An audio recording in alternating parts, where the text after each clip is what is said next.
الحمد لله نحمده ونصلي على رسوله الكريم اما بعد فاعوذ بالله من الشیطان الرجیم بسم اللہ الرحمن الرحیم۔ رمضان 2026، آج ہم نے 7واں پارہ پڑھا ہے، سورہ مائدہ ختم کی ہے اور سورہ انعام شروع کی ہے۔ مائدہ عربی میں دسترخوان کو بولتے ہیں۔ تو جو حضرت عیسیٰ کے ماننے والے ہیں انہوں نے حضرت عیسیٰ علیہ السلام سے مطالبہ کیا تھا کہ آپ اللہ سے دعا کریں کہ اللہ ہمارے لیے آسمان سے دسترخوان اتار دے۔ حضرت عیسیٰ علیہ السلام نے فرمایا اتقوا اللہ، اللہ سے ڈرو، کس قسم کے تم بےہودہ مطالبے کر رہے ہو؟ تو وہ کہنے لگے کہ ہم یہ معجزہ اپنی آنکھوں سے دیکھیں گے تاکہ ہمیں آپ کی صداقت پر اور زیادہ یقین آ جائے کہ آپ واقعی اللہ کے سچے پیغمبر ہیں، اور یہ نشانی ہم اپنے آنکھوں سے دیکھ لیں گے، اور اللہ کی نعمت ہوگی ہم اس میں سے کھائیں گے بھی۔ تو حضرت عیسیٰ علیہ السلام نے پھر اللہ سے دعا مانگی، ربنا انزل علینا مائدۃ من السماء، اے اللہ میری قوم کو مطمئن کرنے کے لیے نا ایک دفعہ آسمان سے دسترخوان اتار دے، تکون لنا عیدا لاولینا وآخرینا، یہ ہمارے لیے خوشی کا دن بن جائے گا کہ اللہ نے اپنی ایک نعمت دکھائی اور تیری طرف سے ایک بہت بڑی نشانی ہو جائے گی۔ تو اللہ نے فرمایا حضرت عیسیٰ سے انی منزلھا علیکم، ٹھیک ہے میں آسمان سے دسترخوان نازل کر رہا ہوں، لیکن فمن یکفر بعد منکم، کسی نے بھی ناشکری کی نا، فانی اعذبہ عذابا، ایسا عذاب دوں گا لا اعذبہ احدا من العالمین، کہ اس سے پہلے اس کائنات میں کسی کو ایسا عذاب نہیں دیا ہوگا میں نے۔ یہ اللہ تعالیٰ کی عادت ہے۔ دیکھو ابھی اللہ نے ہمیں رکھا ہوا ہے آزمائش میں، قرآن سے یہ مضمون ثابت ہے کہ جب بھی کوئی قوم معجزوں کا مطالبہ کرتی تو اللہ کہتے میں اگر معجزے میں نے دکھائے نا پھر مہلت نہیں دوں گا میں، ابھی سوچنے کا ٹائم ہے، اللہ کی مخلوق میں غور کرو، اللہ کی قدرت میں غور کر کے اللہ پہ ایمان لے آؤ۔ لیکن اگر اللہ 2 اور 2 4 کی طرح چیزیں دکھانا شروع کر دے، جیسے صالح علیہ الصلاۃ والسلام کی قوم نے مطالبہ کیا آپ معجزہ دکھائیں، صالح علیہ السلام کے پاس ویسے بھی معجزے تھے، انہوں نے کہا کیا معجزہ؟ انہوں نے کہا اس پہاڑ سے اونٹنی نکال دیں۔ کتنا بےہودہ مطالبہ ہے یا نہیں ہے؟ بیکار، بس بیٹھے بیٹھے جو منہ میں آئے، آپ اس پہاڑ سے کیا نکال دیں؟ اونٹنی۔ تو اللہ نے کہا ٹھیک ہے میں اونٹنی نکال دوں گا، لیکن یہ اتنا بڑا معجزہ ہوگا نا، اتنی بڑی دلیل ہوگی کہ پھر اس اونٹنی کے آداب ہوں گے، وہ ناقۃ اللہ، وہ اللہ کی اونٹنی ہے، پھر جب وہ پانی پیے گی تو ان کا جانور پانی نہیں پیے گا، پیاسے رکھو اپنے جانوروں کو، وہ پیے گی، جس دن اس کی باری ہوگی کوئی قریب نہیں آئے گا، اور اگر اس کو نقصان پہنچانے کی کوشش کی تو پھر اللہ کا شدید عذاب آئے گا، کیونکہ تم نے مانگا تھا نا، اللہ نے تو مہلت دی بھی ہے۔ غور کرو پیغمبر کی تعلیمات میں، پیغمبر کی ان کی تعلیمات کتنی صاف ستھری ہیں، لیکن ایسی چیزیں چاہو گے تو پھر اللہ پورا کرے گا تو پھر مہلت نہیں دے گا۔ تو یہی ہوا، اونٹنی جب نکالی ہے اللہ تعالیٰ نے تو اب وہ اونٹنی سارا پانی پی جاتی تھی۔ ان لوگ کو جانوروں کو پانی پلانے میں مشکل ہو رہی تھی، دور جانا پڑتا ہوگا، کہیں اور سے پانی لانا پڑتا ہوگا، تو کچھ شرارتی لوگوں نے مشورہ کیا کہ اس اونٹنی سے جان چھڑاؤ، حالانکہ دیکھا تھا کہ ایک پیغمبر نے اشارہ کیا ہے اور پہاڑ سے نکل کے آ گئی ہے، تو یہ اللہ کی طرف، اللہ کا ہی کام ہے یہ۔ تو اب ڈرتے بھی تھے کہ اگر ہم نے کچھ کیا تو قوم میں ہم بدنام نہ ہو جائیں، تو مل جل کے انہوں نے پروگرام بنایا کہ سب لوگ مل کے بولیں گے کہ ہمیں تو پتہ ہی نہیں، جب یہ ایکا کر لیں گے تو کون کس سے انتقام لے گا۔ بہرحال اس اونٹنی کی ٹانگیں کاٹ ڈالی اور پھر اللہ نے پوری قوم کو تہس نہس کر دیا، تباہ و برباد کر دیا۔ تو اس لیے یہ جو اللہ نے غیب کا معاملہ رکھا ہوا ہے نا، اس میں مہلت ہے، مہلت ہے، سوچ لو، غور کر لو، موت تک مہلت ہے۔ معجزوں کی پرواہ نہ کیا کرو۔ یہ ملحد لوگ کہہ رہے ہوتے ہیں نا معجزے نظر نہیں آتے، بھائی یہ اللہ کہہ رہے ہیں کہ آج کتنی آیتیں سورہ انعام میں اللہ کی قدرت کی ہیں، یہ معجزے ہی تو ہیں۔ فالق الحب والنوا، آج جو آیت آئی ہے ان اللہ فالق الحب والنوا، اللہ وہ ذات ہے جو گھٹلی اور دانے کو پھاڑ کے درخت بناتا ہے. یہ معجزہ ہی تو ہے. ٹھیک ہے اس کی ایک سائنٹیفک لاجک ہے, لیکن وہ لاجک ہے کتنی پیچیدہ. گھٹلی کے اندر کیسے زبردست سافٹ ویئر ڈال دیے, ایسے سافٹ ویئر تو اب تک سائنٹسٹ ایجاد نہیں کر سکے ہیں. کسی لیب میں ایسے سافٹ ویئر یا کسی کمپیوٹر لیب میں ایسے سافٹ ویئر نہیں بن سکے کہ گھٹلی میں ڈال دیے اور گھٹلی کو زمین میں ڈال رہے ہیں, تھوڑے دنوں میں درخت, درخت سے پھول, پھول سے پھل, اور ہر پھل میں وہی گھٹلی, اور ہر گھٹلی میں دوبارہ یہی پروسیس ڈلا ہوا ہے. کہتے ہیں دانے کو میں پھاڑ دیتا ہوں, گھٹلی کو پھاڑ دیتا ہوں. اتنی اللہ نے اپنی نعمتیں سورہ انعام میں بیان کی ہیں. ان نعمتوں میں غور کر کے اپنے رب پہ ایمان لے آؤ. کوئی ہے ہمیں بنانے والا, کوئی ہے ہمیں پالنے والا. تو مسیحیوں نے جب یہ مطالبہ کیا کہ عیسیٰ اوپر سے دسترخوان چاہیے, حالانکہ وہ عیسیٰ علیہ السلام کے کتنے معجزے دیکھ چکے تھے. آج ہم نے قرآن نے عیسیٰ علیہ السلام کے معجزوں کا بھی بہت تذکرہ کیا ہے. اللہ تعالیٰ فرماتے ہیں وہ میں معجزے تذکرہ کر دوں تاکہ پھر میں اس مضمون کو کمپلیٹ کروں گا. اذ قال اللہ یا عیسی ابن مریم اذکر نعمتی علیک وعلی والدتک. اللہ تعالیٰ کہتے ہیں میں قیامت کے دن عیسیٰ ابن مریم سے, مسیح ابن مریم سے پوچھوں گا کہ میں نے آپ پر اور آپ کی ماں پر کتنے احسانات کیے تھے, ان احسانات کو آپ یاد کرو. کیا کیا احسانات تھے؟ اذ ایدتک بروح القدس, مقدس روح یعنی جبریل کے ذریعے میں نے آپ کو طاقت دی تھی. یہ بات قرآن و حدیث سے ثابت ہے کہ بہت سارے مشکل کاموں میں فرشتے ہمارا حوصلہ بڑھاتے ہیں. قرآن میں آتا ہے نا ان الذین قالوا ربنا اللہ تتنزل علیہم الملائکہ, جو کہتے ہیں اللہ ہمارا رب ہے تو ان کے دلوں پہ فرشتے نازل ہوتے ہیں. اللہ تخافوا ولا تحزنوا, انہیں جو مشکلات آتی ہے نا دین پہ چلنے میں, تو فرشتے دل میں تسلیاں دے رہے ہوتے ہیں, خوف مت کرو, رنجیدہ مت ہو. موٹیویشن ملتی ہے کس کی طرف سے؟ یہ غیبی مدد ہوتی ہے, غیبی. جیسے شیطان کی طرف سے شیطان ڈی موٹیویٹ کرتا ہے نا, تو یہ بھی غیبی ہے, یہ بھی غیبی ہے, نظر نہیں آتا. یہ بہت سے لوگوں کا حوصلہ بڑھ رہا ہوتا ہے, بہت سے لوگوں کا حوصلہ چھوٹے چھوٹے غم میں پریشان ہو جاتے ہیں. تو یہ شیطان ہے اور فرشتے ہیں, جو فرشتے حوصلہ بڑھا رہے ہوتے ہیں اور شیطان حوصلہ گھٹا رہا ہوتا ہے. تو اللہ تعالیٰ فرماتے ہیں عیسیٰ ابن مریم کیونکہ قوم میں تنہا تھے, اس لیے ان کی میں نے اسپیشل مدد کی تھی جبریل کے ذریعے. بہت بڑے فرشتے ہیں, وہ ان کے ساتھ ہمیشہ رہتے تھے, کیونکہ جبریل نے پھونک ماری تھی نا جس سے حضرت عیسیٰ پیدا ہوئے ہیں. تو اللہ نے آخر وقت تک مسیح علیہ السلام کے ساتھ حضرت جبریل علیہ السلام کو رکھا ہے. تو اللہ کہتے ہیں میں نے آپ کی تائید کی. تکلم الناس فی المہد وکہلا, اور آپ وہ پیغمبر ہیں جو ماں کی گود میں بھی کلام کیا کرتے تھے اور ادھیڑ عمر میں بھی کلام کیا کرتے تھے. یہ مضمون قرآن میں اور جگہ بھی ہے.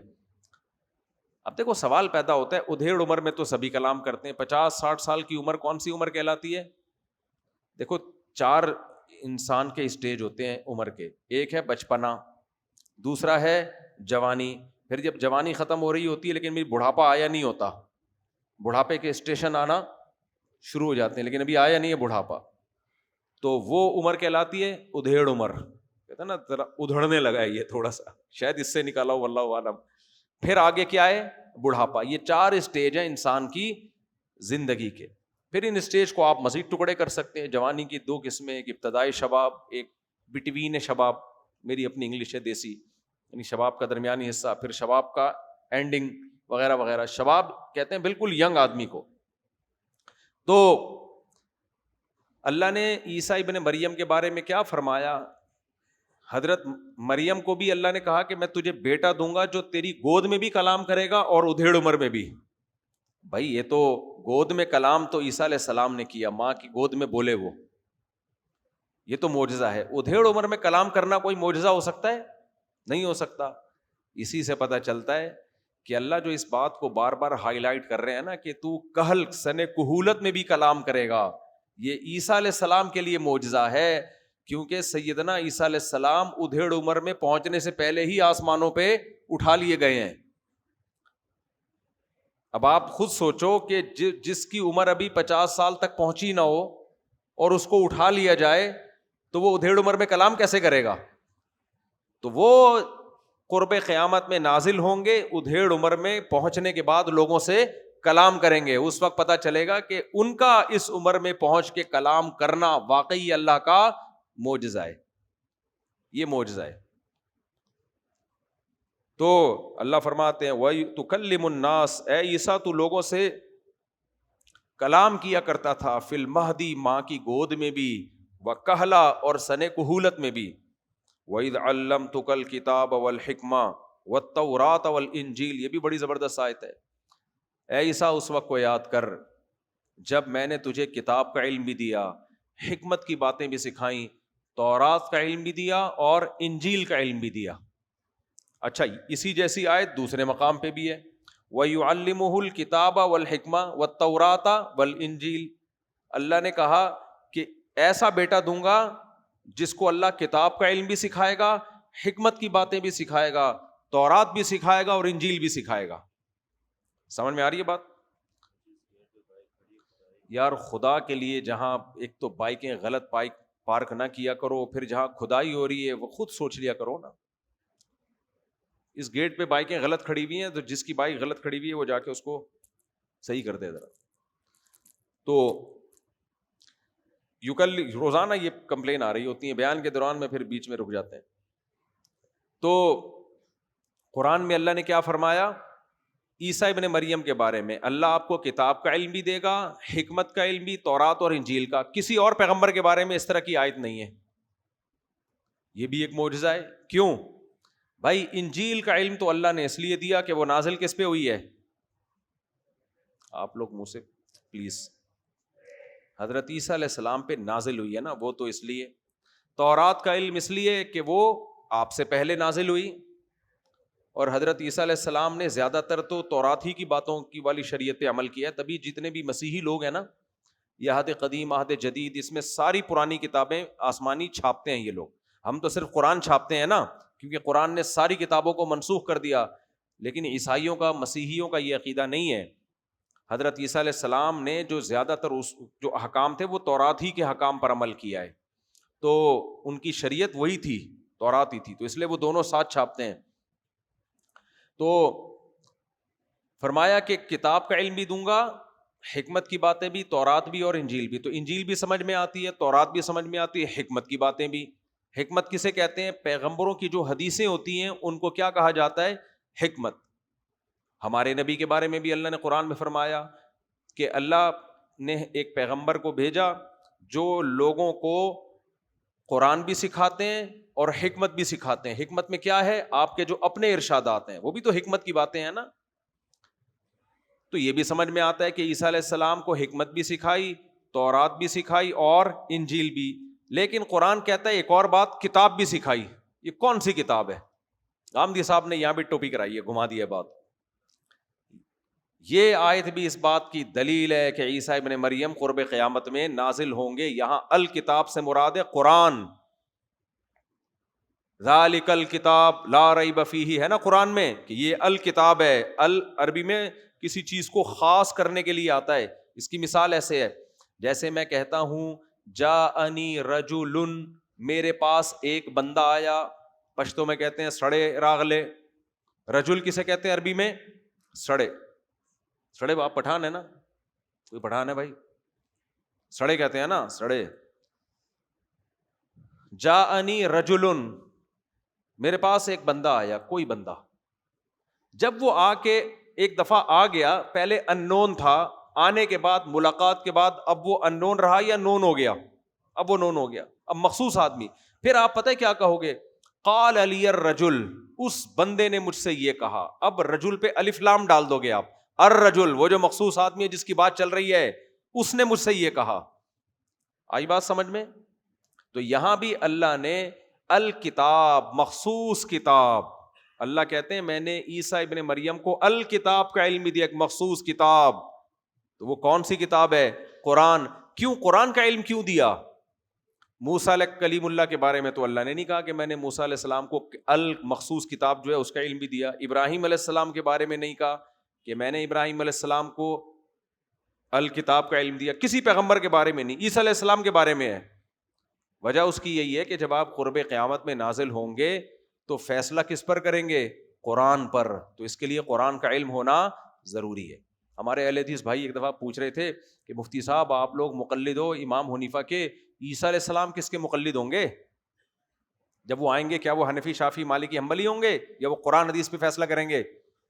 میں نے کہا میرے بھائی پہلی بات تو امام حنیفہ بھی قرآن حدیثی کو مانتے تھے, تورات اور انجیل پہ فیصلے نہیں کرتے تھے. امام شافعی بھی تورات اور انجیل پہ نہیں, قرآن و حدیث کو. اور میں نے کہا جب عیسیٰ علیہ الصلوۃ والسلام آئیں گے تو قرآن سے پتہ چلتا ہے کہ ان کو قرآن کا علم ہوگا, اور ظاہر ہے جب قرآن کہہ رہا ہے علم ہوگا تو حدیث کا علم کے بغیر قرآن کا علم معتبر نہیں ہے. پراپر علم قرآن کا وہی معتبر ہے جس میں حدیث بھی آتی ہو, تاکہ قرآن کا پتہ تو اس حدیث کا مطلب قرآن کی اس آیت کی حدیث میں تفسیر کیا ہے. تو میں نے کہا عیسیٰ ابن مریم کے بارے میں اللہ نے گواہی دے دی ہے کہ آپ قرآن و حدیث کے علم کے ماہر ہوں گے, لہذا جب عیسیٰ علیہ السلام آئیں گے تو ہم امام ابو حنیفہ کی اتباع چھوڑ کر کس کو فالو کرنا شروع کر دیں گے؟ عیسیٰ علیہ السلام کو. مسئلہ ہمارے ساتھ نہیں, مسئلہ آپ کے ساتھ ہوگا. آپ ابھی بھی مانتے بھی ہو ابو حنیفہ شافعی کا علم قرآن و سنت میں ہم سے زیادہ تھا, پھر بھی فالو نہیں کر رہے, تو عیسیٰ علیہ السلام کو بھی اگر آپ فالو نہیں کرو گے اور آپ کہو گے میں قرآن حدیث کو مانتا ہوں, میں آپ کو نہیں مانتا, تو پھر دیکھو عیسیٰ علیہ السلام کا رپلائی کیا ہوگا. عیسیٰ علیہ السلام کہیں گے تو کیا میں تورات اور انجیل کو مانتا ہوں؟ تو اس لیے کسی ایسے عالم کو فالو کرنا, مجتہد کو جس کو قرآن و حدیث میں رسوخ ہو, اس کو فالو کرنا یہ قرآن و سنت ہی کو فالو کرنا کہلاتا ہے. ہاں, فالو کرنے کے دو طریقے ہوتے ہیں. ایک طریقہ یہ کہ ڈائریکٹ فالو کرو, ایک طریقہ یہ کہ اس کو فالو کرو جو ڈائریکٹ فالو کر رہا ہے. تو جس کو پورا قرآن و سنت آتا ہے وہ ڈائریکٹ فالو کرے, جس کو نہیں آتا تو وہ فنڈر بننے کی کوشش نہ کرے, وہ اس کو فالو کر رہے جس کو پورا آتا ہے. اچھا میرے بھائی, تو یہ بھی دلیل ہے کہ عیسیٰ ابن مریم قرب قیامت میں نازل ہوں گے. آگے اللہ تعالیٰ فرماتے ہیں وَإِذْ وَإِذْ تَخْلُقُ مِنَ الطِّينِ كَهَيْئَةِ الطَّيْرِ. اتنے معجزے اللہ نے عیسیٰ ابن مریم کو دیے. دیکھو یہ پوری عیسائی دنیا اتنی بڑی ایسے ہی تھوڑی بن جاتی ہے. دنیا میں کسی شخص کو ایسے فالو نہیں کیا جاتا جب تک کہ براہین قاطعہ, مضبوط دلائل اس کے نبوت پہ ثابت نہ ہو جائیں, ورنہ لوگ قربانیاں نہیں دیتے ہیں. تو اللہ کہتے ہیں اے عیسیٰ ابن مریم آپ مٹی سے پرندہ بنایا کرتے تھے, فتنفخوا, میرے اذن سے, میری اجازت سے. اجازت کیوں؟ اس لیے کہ تصویر بنانا ہمیشہ سے حرام ہے. جاندار کی تصویر بنانا, بولو.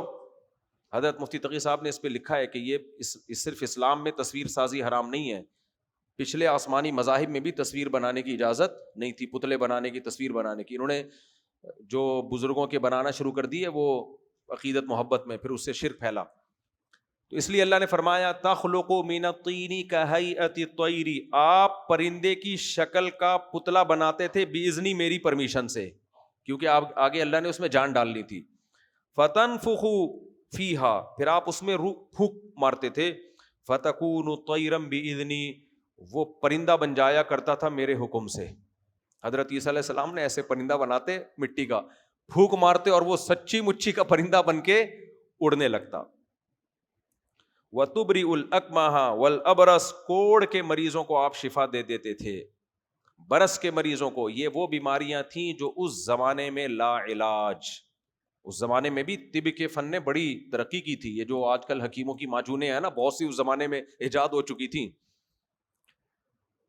تو لیکن حکیم اور طبیب کہتے تھے بھائی جس کو برس نہیں ہو, جو سفید داغ ہو جاتے ہیں, اور کوڑ کا مرض گوشت گلنے لگتا, گل کے گرتا ہے اور پھیلتا ہی, یہ بیماری جو اس کے ساتھ رہے گا اس کو بھی لگنے کا خطرہ ہوتا ہے.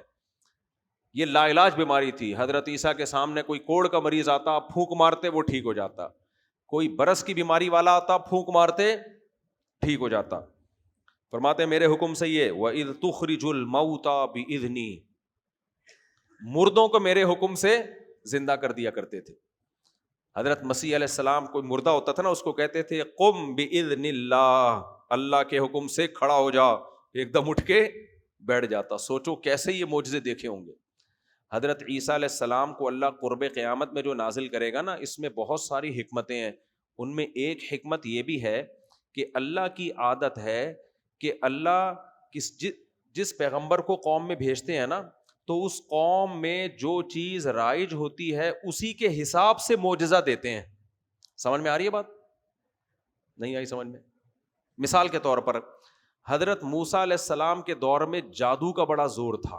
کس کا زور تھا؟ جادو. لاٹھی کو سانپ بنا دینا, یہ کر دینا, وہ نہیں میجک شو میں اوٹ پٹانگ چیزیں دکھا رہے ہوتے. اللہ نے موسیٰ کلیم اللہ کو معجزہ کون سا دیا؟ جس نے تمام جادوؤں کو ہرا دیا, تاکہ اس قوم کو نا سمجھ میں آ جائے گا. یہ جو جس فن کے ماہر ہوتے ہیں ان کو پتا ہوتا ہے کہ یہ جادو ہے, یہ حقیقت ہے. جو ماہر نہیں ہے وہ تو بےچارہ کنفیوز ہی رہے گا نا. ابے ڈاکٹر کو پتا ہے کہ یہ دوسرا ڈاکٹر الو بنا رہا ہے یا واقعی کوئی میڈیکل سائنس کی باتیں کر رہا ہے. میں اور آپ تو الو بن جائیں گے نا, ہمیں تو کوئی بھی, کیا خیال ہے؟ مفتی کو پتا ہوتا ہے کہ یہ قرآن حدیث کے نام پہ الو بنا رہا ہے یا واقعی قرآن حدیث کی ریسرچ پیش کر رہا ہے. عوام بیوقوف بن جاتی ہے. ہر فیلڈ میں ایسا ہی ہے. جو فیلڈ کے ماہرین ہوتے ہیں وہ ٹریس کر لیتے ہیں یار یہ گڑبڑ ہے. تو اللہ نے موسیٰ کلیم اللہ کا مقابلہ جادوگروں سے کروایا تاکہ جادوگر کہیں کہ یہ جادو نہیں ہے. عامی آدمی کہتا, کنفیوژن ہوتی. جادوگروں نے کہا یہ جادو نہیں ہے بھائی, یہ نہیں ہو سکتا کیونکہ ہم جادو کے ماہر ہیں. نہیں آ رہی سمجھ میں بات؟ تو اللہ کی عادت ہے, ہمارے نبی کو جو معجزہ دیا گیا وہ قرآن. کیوں؟ عرب میں بلاغت کا زور تھا. بلاغت سمجھتے ہو؟ زبان پر ایسا عبور تھا نا. بلاغت کہتے ہیں کون الکلامی مطابقا لمقتضی الحال. ایک ہی بات ہے نا, مضمون آپ جب بیان کرنا چاہتے ہو اسی مضمون کو ایک آدمی ایسے انداز سے بیان کرے گا سامنے والے کے دل میں نہیں اترے گا. اسی مضمون کو دوسرا جو زبان پہ جس کو کنٹرول ہوگا, مہارت ہوگی, وہ ایسے تانے بانے ملائے گا, ایسے مبتدا اور خبر اور سینٹنس بنائے گا کہ وہی بات جب وہ بیان کرے گا فوراً سمجھ میں آ جائے گی. کیا خیال ہے بھائی؟ ٹیچروں کو دیکھ لو اسکول میں, ایک ٹیچر ایک سبق پڑھاتا ہے, آسان سی بات کو بھی مشکل بنا دیتا ہے, اور ایک مشکل بات کو بھی کیا بنا دیتا ہے. نہیں آ رہا سمجھ میں, رہنے دو. باہر گاڑی کھڑی ہوئی ہے, اس کو بم سے اڑا دو جا کے. جو صاحب اس کو بم سے اڑائیں گے اس کے لیے میں 27ویں رات میں دعا کروں گا انشاءاللہ. غلط پارک کی ہوئی ہے کسی نے. کون سی گاڑی ہے, نمبر تو بتاؤ. ہے فرحان نام لکھا ہوا ہے گاڑی کے اوپر. فرحان بھائی آپ خود ہی اپنی گاڑی کو بم سے اڑا دو. اچھا خیر.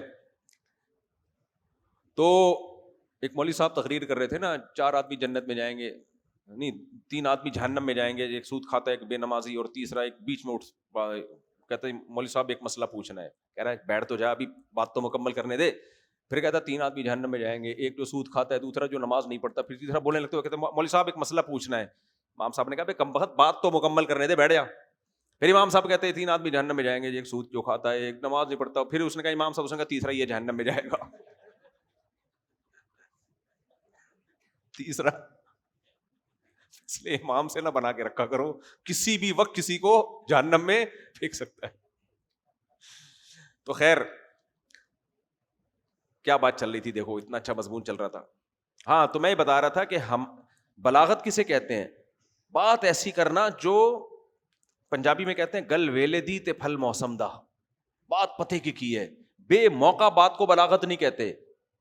اور اس کے لیے الفاظ کا چناؤ اور ان کو اس ترتیب سے پرویا گیا ہو کہ فوراً دل میں اتر جائے, اس کو کیا کہتے ہیں عربی میں؟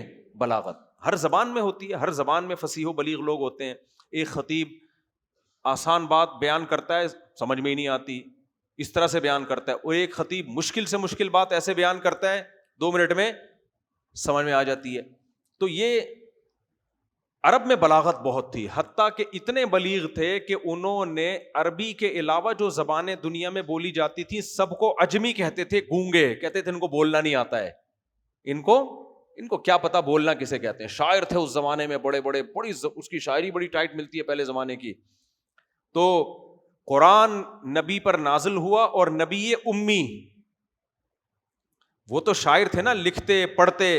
اللہ نے کہا دیکھو ایسے پیغمبر پر وہ کلام نازل کر رہا ہوں, ما تخطہ بیمینک, دن کے دائیں ہاتھ نے ایک الف اور با بھی کبھی نہیں لکھا. کوئی رائٹر نہیں ہے یہ, نہ لکھنا جانتے ہیں نہ پڑھنا جانتے ہیں, لیکن ایسا کلام لے کر آئیں گے بلاغت کے ایسے معیار پر ہوگا کہ تمہیں چیلنج کرے گا کہ تم اس جیسی 10 آیتیں بنا کے لے آؤ. قرآن تو پورا دور کی بات. تو عرب عاجز آ گئے, انہوں نے کہا نہیں ہو سکتا. وہ ایک دم سنتے تھے نا تو عجیب ان پہ کیفیت طاری ہوتی تھی, کیسا کلام ہے. نبی صلی اللہ علیہ وسلم جب شروع میں قرآن کی تلاوت کرتے ہیں نا مکہ میں, تو یہ ابو جہل لوگ یہ بھی کمبخت آ کے سنا کرتے تھے چھپ چھپ کے, ان کو اتنا اس کلام میں مزہ آتا تھا. عبداللہ بن ابی منافق کے سامنے جب نبی نے کلام پڑھا نا تو اس نے کہا معاذ اللہ, اے محمد صلی اللہ علیہ وسلم تمہارا کلام بڑا شاندار ہے لیکن تم خاموش ہو جاؤ. یہ تعریف کی اس نے. تو ایک صحابی نے کہا میں اس کی گردن اڑاؤں, کس طرح کی باتیں کر رہا ہے. تو عرب ہل جاتے تھے اس کلام سے. تو کیوں یہ معجزہ دیا گیا؟ کہ اس لیے کہ وہ لوگ بلاغت کا مطلب جانتے تھے, ان کو پتا تھا بلاغت کسے کہتے ہیں. جو قوم جانتے ہی چائنا والوں کو بولنے چانگ چنگ پونگ چنگ چنگ چاں, اس کو کیا پتا بھائی. وہ ہے نا چائنا والے کے پاؤں رکھ لیا تھا آکسیجن پائپ. ابے بھائی ایک آدمی جلدی فوٹ بٹن دبا دوں, آپ لوگ بہت لطیفہ پرانا ہو گیا, ریٹائر ہو گیا, لیکن دوبارہ جلدی سن لے. ایک آدمی کسی چائنا والے کی عیادت کے لیے گیا, چائنا والا دوست تھا اس کا, بیمار پڑا تھا, عیادت کے لیے گیا, قریب کھڑا ہو گیا تو چائنا والے نے بولا چاں چیں پاں چوں چاں چنگ کر کے مر گیا. اس کو بڑا افسوس ہوا کہ یار میرا چائنیز دوست عین آخر وقت میں پتہ نہیں کیا کہہ کے گیا ہے. اس نے وہ الفاظ رٹا لگا کے یاد کیے, چائنا جا کے ترجمہ کروایا تو اس کا مطلب آکسیجن کے پائپ سے پاؤں ہٹا, آکسیجن کے پائپ پہ پاؤں رکھ, اسی وجہ سے مرا تھا. خیر ہر زبان اپنی ہوتی ہے, میں کسی زبان کا مذاق نہیں اڑا رہا, لیکن ہر زبان کی اپنی خاصیت ہوتی ہے. لیکن جو عرب میں بلاغت تھی نا وہ کسی زبان میں نہیں تھی. وہ دوسروں کو اجمی کہتے تھے, گونگے, بولنے نہیں آتا. اجما جانوروں کو کہا جاتا ہے, یعنی یہ نہیں, اپنی قوت بیان نہیں ہے. تو اللہ نے نبی کو معجزہ کون سا دیا؟ قرآن, کہ تم لاؤ اس جیسا کلام بنا کے لاؤ.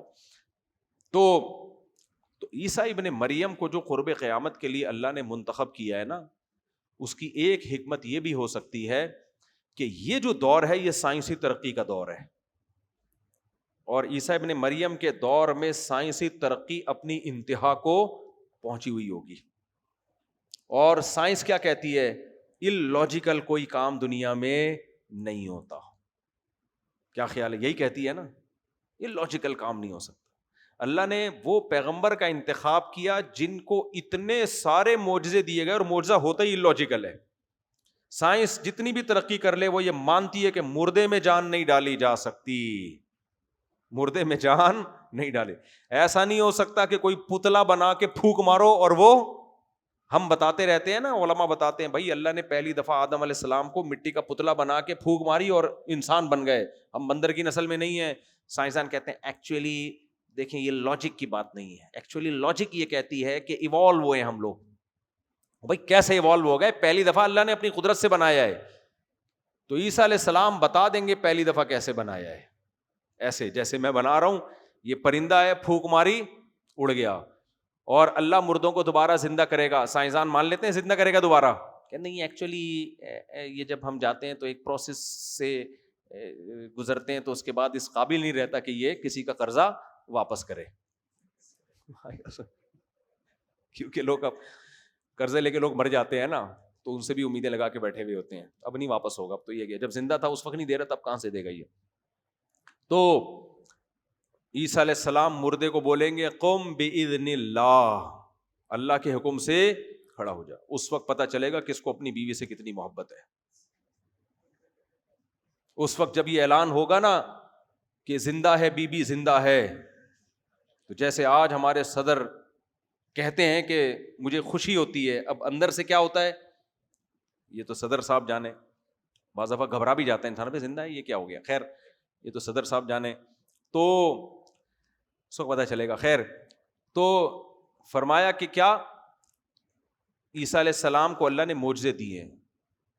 اچھا, جو پیدائشی نابینا ہوتے ہیں ان کی آنکھیں نہیں آ سکتی, ان کی بینائی میڈیکلی یہ بات ثابت ہے کہ امپاسبل. عیسیٰ علیہ السلام کا معجزہ ہے, نابینا کے ہاتھ پہ آنکھ پہ ہاتھ رکھا, اس کی بینائی واپس آ گئی. تو یہ سارے معجزے, بہت سارے معجزے اللہ نے مسیح علیہ السلام کو دیے ہیں. تبھی تو لوگ مسیحا کہتے ہیں نا, اس شخص کو جو آپ کے کام آ جائے اور ایسے کام آئے کہ کوئی لاجک ہی نہ ہو اس کی, کہتے ہیں لوگ مسیحا بن کے آ گیا. بھائی کیا کہتے ہیں لوگ اس کو, بھائی یہ تو مسیحا بن کے آ گیا. تو اللہ تعالیٰ فرماتے ہیں میں نے عیسیٰ ابن مریم سے کہوں گا وَإِذْ تُخْرِجُ الْمَوْتَىٰ بِإِذْنِي وَإِذْ كَفَفْتُ بَنِي إِسْرَائِيلَ عَنْكَ, میں نے بنی اسرائیل کے شر سے آپ کو بچا لیا. اس شر سے بچایا دنیا میں بھی, اور ان کے ہاتھوں قتل ہونے سے بھی بچایا. کہ اللہ تعالیٰ نے بھائی فرحان نام کی کا بندہ بیٹھا ہوا ہے, ان کی فیملی باہر ویٹ کر رہی ہے, سوری میں سمجھا گاڑی ویٹ کر رہی ہے, فیملی ویٹ کر رہی ہے, گاڑی بھی کسی نے غلط پارک کی ہوئی ہے اور فرحان نام کے کوئی بندہ بیٹھا ہوا ہے, ان کی فیملی ویٹ کر رہی ہے. اچھا بھائی, تو اللہ تعالیٰ فرماتے ہیں پھر اللہ قیامت کے دن عیسیٰ ابن, ہاں تو وہ جو دسترخوان کا انہوں نے کہا نا, جب اللہ نے یہ دھمکی دی نا کہ میں وہ نازل تو کر دوں گا, لیکن اس کے بعد کسی نے ناشکری کی, ایسا عذاب دوں گا کہ کائنات میں کسی کو عذاب دیا نہیں ہوگا. اتنے معجزے دیکھنے کے بعد بھی کہہ رہے ہو ہمیں کیا چاہیے, اوپر سے نظر آئے. اب تاریخ اور حدیث اس سے خاموش ہے کہ دسترخوان نازل ہوا یا نہیں ہوا. تو بظاہر ایسا لگتا ہے کہ وہ ڈر گئے, انہوں نے کہا نہیں بھائی ایسے ہی ٹھیک ہے, ہم آپ پر ویسے ہی ایمان لاتے ہیں, کیونکہ تھے تو مسلم, یعنی مسلم اس معنی میں کہ مسیح علیہ السلام پر ایمان رکھتے تھے. آگے اللہ تعالیٰ فرماتے ہیں وَإِذْ قَالَ اللَّهُ, اس وقت کو بھی یاد کرو جب اللہ عیسیٰ ابن مریم سے قیامت کے دن پوچھے گا أَأَنْتَ قُلْتَ لِلنَّاسِ اتَّخِذُونِي وَأُمِّيَ إِلَٰهَيْنِ مِن دُونِ اللَّهِ. یہ مسیحیوں کے لیے نا ایک بہت اہم پیغام ہے. اللہ کرے ہماری یہ دعوت اور یہ پیغام مسیحیوں تک پہنچ جائے. جو میرا پیغام نہیں ہے, یہ کس کا پیغام ہے, قرآن کا. میرے بیان کچھ غیر مسلم لوگ بھی سن رہے ہوتے ہیں.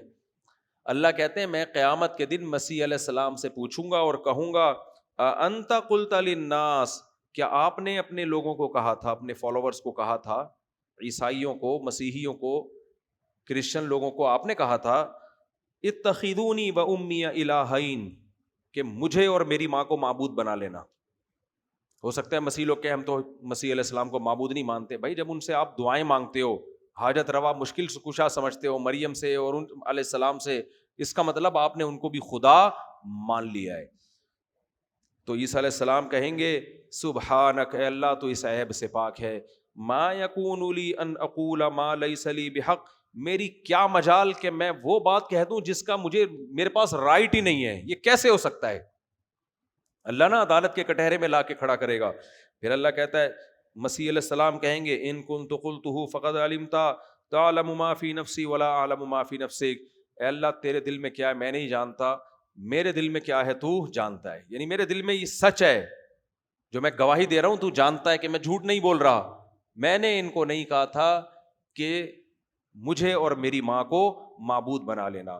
خدا کی قسم ایسی ہی گواہی محمد صلی اللہ علیہ وسلم بھی قیامت کے دن دے سکتے ہیں کہ اللہ نبی سے پوچھے گا کہ کیا آپ نے اپنی امت سے کہا تھا کہ مجھے مشکل کشا, حاجت روا سمجھ لینا, مجھے بشریت سے نکال کے نور بنا لینا, اور میرے بارے میں یہ کہہ دینا کہ جہاں بھی میلاد ہوتا ہے وہاں محمد صلی اللہ علیہ وسلم تشریف لاتے ہیں, آپ بھی ہر جگہ موجود ہیں, اور یا رسول اللہ انظر حالنا واسمع قالنا, یہ دعائیں مسجدوں میں چل رہی ہیں.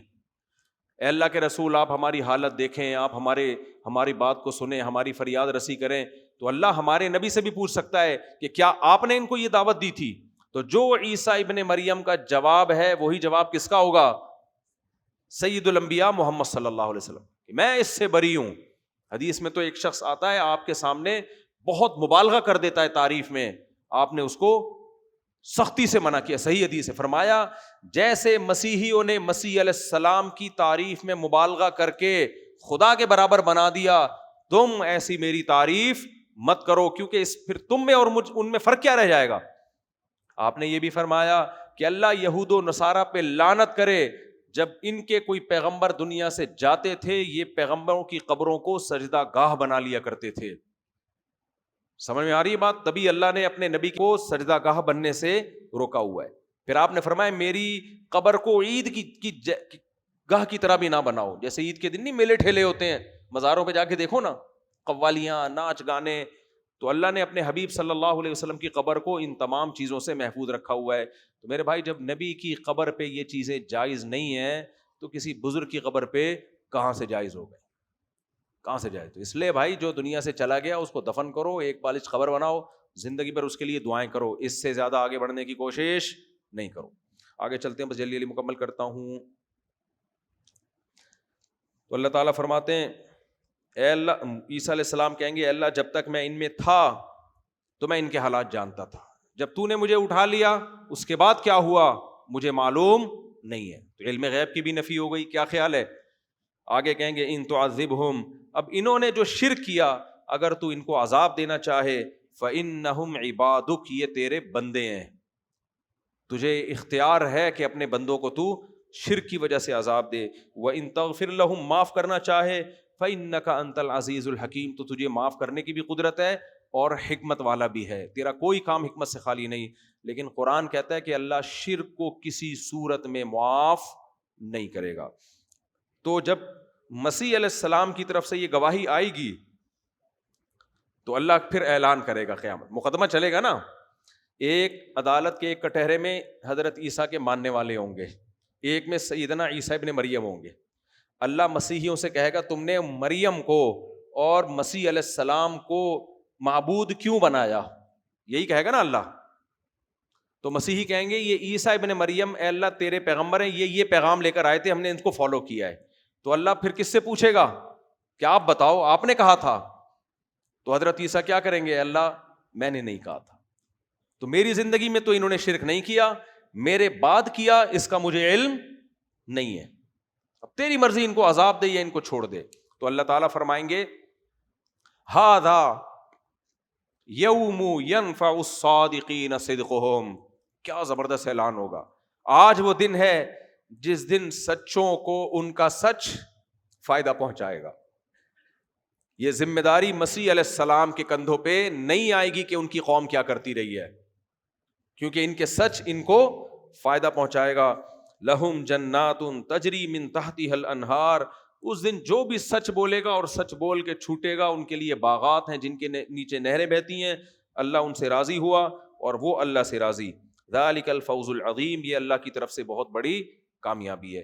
انہی صورت میں یہ آیتیں بھی آئیں، اللہ نے فرمایا، پچھلی جو سورہ مائدہ چل رہی ہے نا، اللہ نے فرمایا اے عیسائیو، اے مسیحیو، تم اس قول سے باز آ جاؤ کہ مسیح ابن مریم اللہ کے بیٹے ہیں، انتہو خیر لکم، باز آ جاؤ اس میں تمہاری بہتری ہے. اور پھر فرمایا کہ مل مسیح ابن مریم الا رسول، مسیح ابن مریم بھی رسول ہیں، اللہ کے بھیجے ہوئے پیغمبر ہیں جن سے پہلے بہت سے پیغمبر گزر چکے. وامہ صدیقہ، ان کی ماں پاکیزہ سچی عورت تھیں، زانیہ معاذ اللہ بدکار نہیں تھیں وہ. اور آگے فرمایا کانا یاکلان الطعام، دیکھو تم یہ خود مانتے ہو کہ مسیح اور ان کی ماں کھانا کھایا کرتے تھے، ان کی اپنی کتابوں میں لکھا ہے. تو جو کھانا کھانے والا ہے وہ معبود نہیں ہوتا، وہ تو محتاج ہوتا ہے. پھر آگے اللہ فرماتے ہیں انظر، اے نبی دیکھو، کیف نصرف لہم الآیات، ہم ان کے لیے اپنی آیات کو کیسے بیان کر رہے ہیں. ثم انظر، پھر ان کو دیکھو، اتنی واضح دلیل چھوڑ کر کہاں کو جا رہے ہیں. سمجھ میں آ رہی ہے بات کہ نہیں آ رہی ہے؟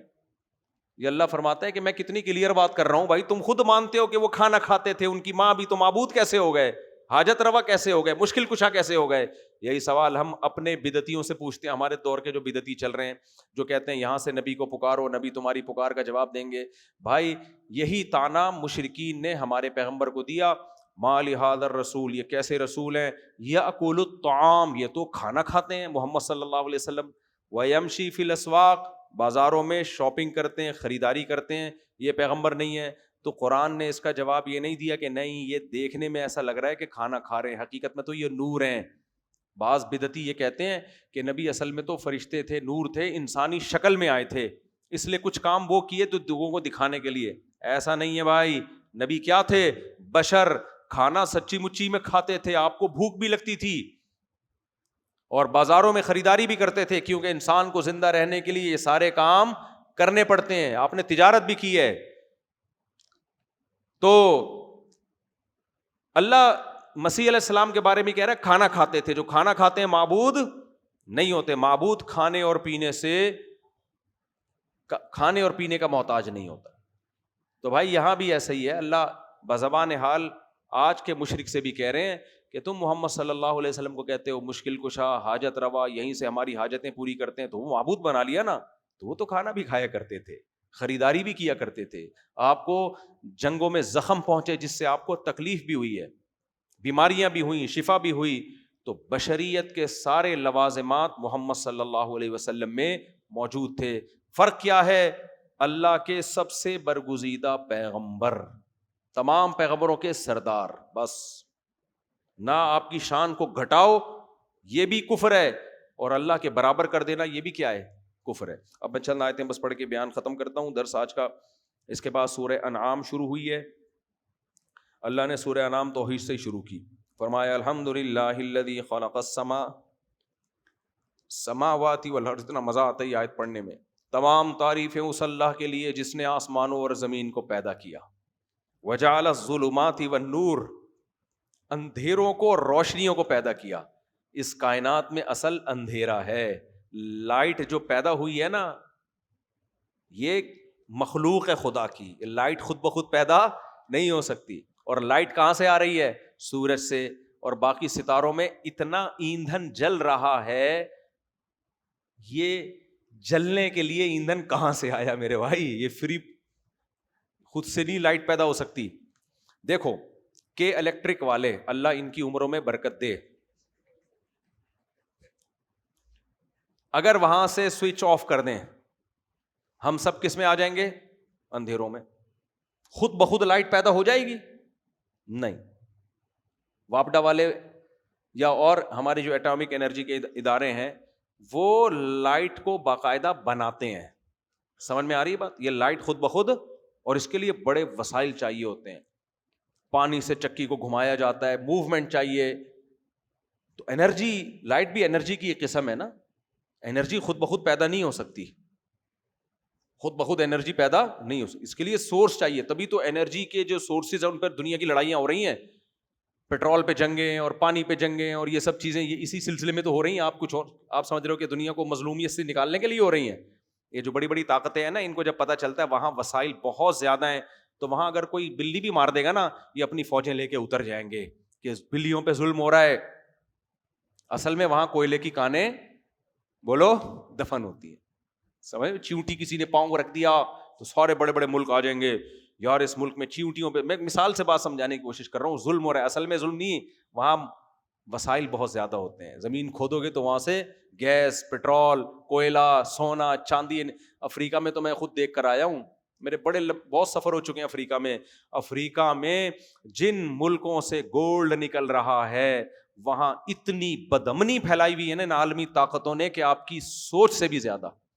وہاں امن ہی نہیں قائم ہونے دیتے، کہہ رہے ہیں امن قائم ہو گیا تو یہ وسائل ان کے ہاتھ میں آ جائیں گے، لڑاؤ ان کم بختوں کو، لڑاؤ، لڑا کے پھر فرانس وہاں سے لے کے جا رہا ہے گولڈ، پھر دوسرے ملک لے کے جا رہے ہیں، اور وہ کیا کر رہے ہیں جہاں سے گولڈ نکل رہا ہے؟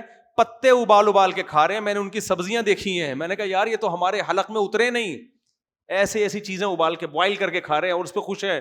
جس کو یہ پتے مل جائے سمجھتا ہے بڑا کروڑپتی آدمی ہے۔ برتن بھی عجیب سے، سمجھ رہے ہو کہ نہیں سمجھ رہے؟ کہاں سے کہاں نکل گیا میں۔ ہاں، تو میں کہہ رہا تھا کہ بھائی لائٹ پیدا کرنے کے لیے کیا چاہیے؟ ریسورسز۔ تو اتنی لائٹ ہے، سورج میں کتنی لائٹ زمین کو روشن کر رہا ہے، اور تھوڑا سا سردیوں میں تو کنی کترا کے سائڈوں میں سے گزر رہا ہوتا ہے۔ تھوڑا سا جب جون جولائی میں اوپر آتا ہے، کیسا تپنا، جا کے دیکھو ملتان کی گرمی، جیکب آباد کی، سکھر کی۔ جب سکھر میں ہم گرمیوں میں چلے گئے، ایسی گرم ہو رہی تھی دیواریں، میں نے کہا بھائی اس میں روٹی لگاؤ گے پک جائے گی۔ اور اس لائٹ سے اور اس گرمی سے آم پک رہے ہیں۔ اور اللہ نے بھی پورا ایسا سورج کا انتظام کیا، جیسے ہم تکے بناتے ہیں نا، تھوڑا سا آنچ ادھر زیادہ آ گئی تو اب ادھر کو گھما دو۔ زمین کا بھی ایسا ہی ہے، 23 ڈگری پہ جھکا دیا ہے تو ادھر گرمی، اب 5-6 مہینے گرمی کافی ہے، اب تھوڑا سا سورج کو ادھر کو کھسکا دو۔ تھوڑا ان علاقوں میں، ابھی آسٹریلیا میں دبا کے گرمی چل رہی ہے اس وقت، افریقہ میں دبا کے گرمی چل رہی ہے، تو وہاں سورج پکانے کے لیے گیا ہوا ہے، اور رمضان میں ان کو تپانے کے لیے گیا ہوا ہے۔ ہم لوگ انجوائے کر رہے ہیں رمضان میں، لیکن 18 سال کے بعد رمضان میں ادھر آ کے ہمیں تپائے گا اور وہ انجوائے کریں گے۔ کیسا بہترین سسٹم ہے۔ تو خیر، اللہ کہتے ہیں وَجَعَلَ الظُّلُمَاتِ وَالنُّورَ، اندھیرے بھی اسی نے پیدا کیے اور روشنیاں بھی اسی نے۔ کتنی بڑی قدرت ہے۔ لیکن اللہ کہتے ہیں ثُمَّ الَّذِينَ كَفَرُوا بِرَبِّهِمْ يَعْدِلُونَ، ہونا تو یہ چاہیے تھا کہ سب اسی پہ ایمان لاتے، لیکن جو کم بخت ایمان لا بھی رہے ہیں وہ اس کے ساتھ دوسروں کو شریک کر رہے ہیں۔ کوئی پتھروں کے بنے ہوئے بتوں کو، کوئی مزاروں پہ جا رہا ہے، کوئی عیسیٰ ابن مریم کو اللہ کا بیٹا کہہ کے انہی کے سامنے جھک رہا ہے، خدا کو چھوڑ دیا اور دائیں بائیں چلے گئے۔ تو اللہ شکایت کر رہا ہے، شکوہ کر رہا ہے کہ بنایا میں، اس سے اتنا پتہ چلتا ہے کہ اللہ کی کس قدر چاہت ہے کہ میرے بندے مجھے چاہیں. یہ ہے یا نہیں ہے؟ تبھی تو اللہ اپنی نعمتیں بیان کر رہا ہے, ورنہ اللہ کو کیا پڑی تھی. اللہ کہتا ہے جو مرضی کرنا ہے کرو بھائی. تو اس سے پتہ چلتا ہے کہ اللہ یہ چاہتا ہے کہ میرے بندے مجھے چاہیں. آگے چلتے ہیں, بس جلدی سے ختم کرتے ہیں. بہت اہم صورت ہے سورہ انعام. اس میں اللہ نے اپنی ایک, وہ لوگ اشکال کیا کرتے تھے, کہتے لولا انزل علیہ ملک, کہ نبی صلی اللہ علیہ وسلم پر کوئی فرشتہ آ کے ہمیں بتاتا کیوں نہیں کہ یہ واقعی اللہ کے پیغمبر ہیں. فرشتہ آئے اور بولے یہ واقعی کون ہے. وہی بات ہے نا, جو آسمان سے کتاب لے آئے اس طرح کے اٹھ پٹانگ قسم کے, تو فرشتہ آئے وہ بتا دے ڈائریکٹ. تو اللہ نے فرمایا وَلَوْ أَنزَلْنَا مَلَكًا لَقُضِيَ الْأَمْرُ, فرشتہ آ کے بتائے گا نا قصہ تمہارا ختم کر دوں گا. ابھی تمہیں آزمائش ہے, غور کرنے کا موقع. یہ بالکل ایسا ہی ہے جیسے آپ ایگزامینیشن ہال میں بیٹھے ہوئے ہو, پیپر آپ کو نہیں آ رہا, ایگزامینر آپ کا جاننے والا نکل آیا, اس نے کہا چل میں تھوڑا تھوڑا تجھے بتاؤں گا, تھوڑا خود سوچ, مل جل کے پرچہ حل کرا دیں گے. آپ کو پھر بھی نہیں آ رہا. مثال کے طور پر امتحان میں سوال آیا تھا کہ محمود غزنوی نے کس نے ہندوستان پہ 17 حملے کیے, کس نے ہندوستان پہ 17 حملے کیے. تو اس نے آپ کے لیے سوال آسان بنا دیا کہ محمود غزنوی نے ہندوستان پہ کتنے حملے کیے. اس کے منہ سے محمود غزنوی نکل گیا تاکہ پکڑا بھی نہ جائے اور آپ کو پتہ بھی چل جائے. آپ کو پھر بھی سمجھ میں نہیں آیا. پھر وہ کہہ رہا ہے یار اصل میں سوال یہ ہے کہ محمود غزنوی نے کس ملک پہ 17 حملے کیے. کہہ رہا ہے اصل میں ایکچولی یہ سوال نہیں, سوال یہ کس نے ہندوستان پہ 17 حملے کیے. کہہ رہے پھر اصل سوال یہ ہے کہ محمود غزنوی نے ہندوستان پہ 17 کیا کیے. آپ کو پھر بھی نہیں آ رہا, پھر بھی جواب نہیں آ رہا. تو وہ پرچہ اٹھا کے پھاڑے گا, 2 چماٹ لگا کے بولے گا چل نکل یہاں سے, تو اس قابل ہی نہیں ہے, تو نے فیل ہی ہونا ہے. میں جب ڈرائیونگ لائسنس کا امتحان دینے کے لیے گیا نا, ایک بندہ آیا ہوا تھا لائسنس لینے کے لیے. اس کو وہ ٹریفک پولیس والے گاڑی چلوا رہے ہیں, اس کی بڑی سفارش تھی, بڑی سفارش آئی ہوئی تھی اس کی کہ اس کو دے دو. پھر بھی نہیں دیا ٹریفک پولیس والے نے. میں نے کہا اس کی اتنی بڑی سفارش پھر بھی نہیں. کہہ رہے کمبخت کو ریورس گیئر کا ہی نہیں پتا. وہاں بیٹھا ہوا, میں نے کہا ریورس گیئر لگا, پہلا گیئر لگا دو نا, یہی نہیں پتا پہلا گیئر کون سا ہے, دوسرا گیئر کون سا ہے, ریورس گیئر کون سا. کہہ رہے یہی نہیں پتا اس کو. تو سفارش سے بھی کام ہونے کے لیے کچھ تو پتا ہو نا. تو ایسے موقع پہ پولیس والا بھی چماڑ لگائے گا, بھلے تو میرا اپنا ہی بیٹا کیوں نہ ہو بھائی, نکل یہاں سے, کچھ تو ہو. تو اللہ بھی کہتے ہیں کہ ایسی نشانی دکھا دوں کہ سوچنے کا آپشن ہی ختم, پھر آزمائش نہیں ہے. پھر اگر نہ کیا تو بس مار کے جہنم میں پھینکوں گا میں. تو اس لیے ابھی سوچو, غور و فکر کر کے ایمان لاؤ, سوچنے کے لیے مہلت دے رہا ہوں.